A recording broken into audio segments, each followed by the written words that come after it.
প্রিয় শিক্ষার্থীরা, আজকে তোমাদেরকে শেখাবো কিভাবে সহজেই টিম্প্যানিক মেমব্রেনের স্ট্রাকচারটা আঁকা যায়। তো চলো দেখে নিই। টিম্প্যানিক মেমব্রেনের স্ট্রাকচার আঁকার জন্য প্রথমে তোমাকে একটা ওভাল একটা স্ট্রাকচার আঁকতে হবে। হ্যাঁ, ডিমের মতো, তাই না? তবে একটু ফ্লোরের দিকে ঝুঁকিয়ে। কেন এরকম করে কেন? কারণ হচ্ছে টিম্প্যানিক মেমব্রেনটা ইয়ার ক্যানালের যে ফ্লোর আছে তার সাথে 55 ডিগ্রি অ্যাঙ্গেল করে থাকে। এখন এই যে এই অ্যাঙ্গুলেশনটা আমি দেখালাম, এটা তোমাদের বোঝার সুবিধার জন্য। তোমরা কিন্তু পরীক্ষার খাতা আবার এরকম করে কোণ আঁকতে যেও না। এখন তোমাকে কি করতে হবে? এখন এই একটু উপরের দিকে তোমাকে এই রকম করে একটা পাখির ডানার মতো করে হ্যান্ডেল এঁকে আর একটা পাখির ডানা এরকম করে আঁকতে হবে, তাই না? তোমরা ভাবছো যে পাখির ডানা না হয় বুঝলাম, আবার হ্যান্ডেল হয় নাকি? যাই হোক, এই হ্যান্ডেলটা হচ্ছে হ্যান্ডেল অফ ম্যালিয়াস, আর এই উপরের দিকে ডান দিকের এই ফোল্ডটা হচ্ছে অ্যান্টেরিয়র ম্যালিয়াল ফোল্ড, পেছন দিকে এটা হচ্ছে পোস্টেরিয়র ম্যালিয়াল ফোল্ড। এখন এই ফোল্ড দুটো দুই পাশে গিয়ে কি এভাবেই থাকবে? না, এরা এরকম করে ফাইব্রাস স্ট্রাকচারের সাথে মিলে একটা অ্যানুলাস ফরমেশন করবে, যেটাকে আমরা পরবর্তীতে টিম্প্যানিক রিং বলবো। কেমন? এখন দেখো, টিম্প্যানিক মেমব্রেনের এখানে আমরা যা কিছুই আঁকি না কেন, আমরা কিন্তু এটা ল্যাটারাল সারফেস থেকে দেখছি, কেমন? অথচ ওই জিনিসগুলো থাকে হচ্ছে মিডিয়াল সারফেসে।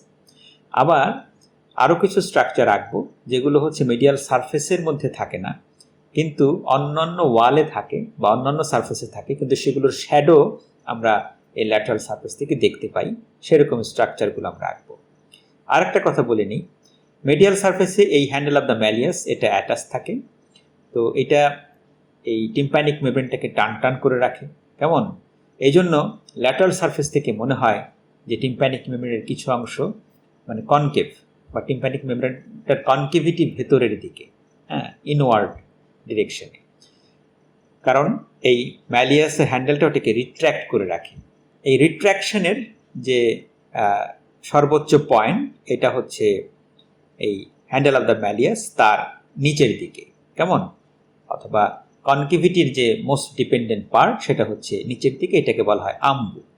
এখন আমরা দুটো ইমাজিনারি লাইন টানবো আমাদের ছবি আঁকার সুবিধার জন্য বা মনে রাখার সুবিধার জন্য। কোন কোন বরাবর? একটা হচ্ছে এই হ্যান্ডেল অফ দ্য ম্যালিয়াস এই বরাবর একটা ইমাজিনারি লাইন, আর একটা হচ্ছে এই আম্বু বরাবর এই প্রিভিয়াস লাইনের রাইট অ্যাঙ্গেলে আর একটা ইমাজিনারি লাইন। এটা করার ফলে দেখো টিম্প্যানিক মেমব্রেনটা 4টা কোয়াড্রেন্টে ভাগ হয়ে গেছে, তাই না? এবার আসো আমরা কোয়াড্রেন্ট ধরে ধরে ছবিটা আঁকা কমপ্লিট করি। পোস্টেরিয়র সুপিরিয়র কোয়াড্রেন্ট, এইখানে একটা স্ট্রাকচার থাকবে যে ইনকাস যে বোন এবং স্ট্যাপিস যে বোন, এই দুইটার যে জয়েন্টের একটা শ্যাডো আমরা এই পাশ থেকে দেখতে পাবো। তার নিচের দিকে আমরা রাউন্ড যে উইন্ডো তার একটা শ্যাডো পাবো। পোস্টেরিয়র ইনফেরিয়র কোয়াড্রেন্টে তেমন কোনো বিশেষ স্ট্রাকচার আমরা আঁকবো না। অ্যান্টেরিয়র ইনফেরিয়র কোয়াড্রেন্টে এখানে আম্বু থেকে একটা কোণ আঁকবো, এটা হচ্ছে কোণ অফ লাইট। কেমন? এই কোণ অফ লাইটটা কিসের? সেটা হচ্ছে স্পেকুলামের মাধ্যমে যদি ইয়ার ড্রামের উপরে বা টিম্প্যানিক মেমব্রেনের উপরে আলো ফেলা হয়, তাহলে এই অ্যান্টেরিয়র ইনফেরিয়র যে কোয়াড্রেন্ট আছে এইখানে এই কোণের মতো করে আলোটা পড়ে, কারণ টিম্প্যানিক মেমব্রেনটার এরকম করে টিল্ট হয়ে অবস্থানের কারণে। ঠিক আছে? অ্যান্টেরিয়র সুপিরিয়র যে কোয়াড্রেন্ট, এইখানে একটা বড় একটা শ্যাডো দেখতে পাবো, কার? ইউস্টেশিয়ান টিউবের ওপেনিংয়ের শ্যাডো। আর এদিকে ম্যালিয়াসের ওপরের দিকে যেই জায়গাটাতে ম্যালিয়াসের ল্যাটারাল প্রসেসটা আমরা দেখতে পাবো।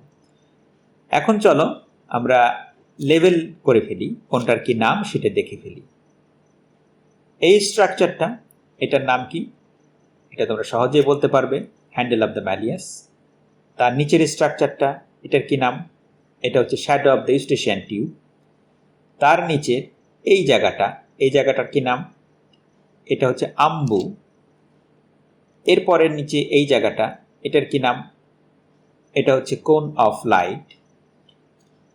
এরপরে এই জিনিসটা, এটার কি নাম? এটা হচ্ছে lateral process of the malleus. এইখানে এই যে পাখির ডানার মতো এটার কি নাম? Anterior malleal fold. এখানে এই স্ট্রাকচারটার কি নাম? এটা হচ্ছে পোস্টেরিয়র ম্যালিয়াল ফোল্ড।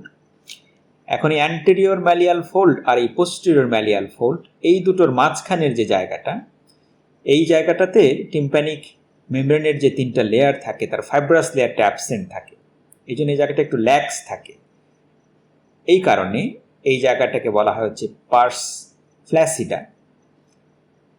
এইখানে এই স্ট্রাকচারটার কি নাম? এটা হচ্ছে শ্যাডো অফ দ্য ইনকিউডোস্ট্যাপিডিয়াল জয়েন্ট। তারপরে এই স্ট্রাকচারটার কি নাম? এটা হচ্ছে shadow of the round window. এই স্ট্রাকচারটা কি? এটা হচ্ছে অ্যানুলাস বা টিম্প্যানিক রিং। আর এই হ্যান্ডেল অফ দ্য ম্যালিয়াস তার চারপাশে এবং নিচের দিকের এই টেন্সড জায়গাটা, মানে টেনশনে আছে এমন জায়গা না, কিন্তু টান টান জায়গাটা, তাই না? এই এরিয়াটাকে বলা হয় হচ্ছে পার্স টেন্সা। কেমন? তাহলে তোমার লেবেল করা হয়ে গেল। এখন কি করবে? এরপরে তোমাকে লিখতে হবে হচ্ছে ফিগার লিজেন্ড। ফিগার লিজেন্ড কী জিনিস? এই যে ছবির নিচে ফিগ দিয়ে কোলন দিয়ে তারপর যে লেখে না যে কিসের ছবি? Structure of the tympanic membrane, এই কথাটা লিখে ফুল স্টপ দিয়ে দিবে। তাহলেই হয়ে গেল টিম্প্যানিক মেমব্রেনের ছবি আঁকা। নিশ্চয়ই তোমরা এখন খুব ভালো মতো আঁকতে পারবে। Thank you very much.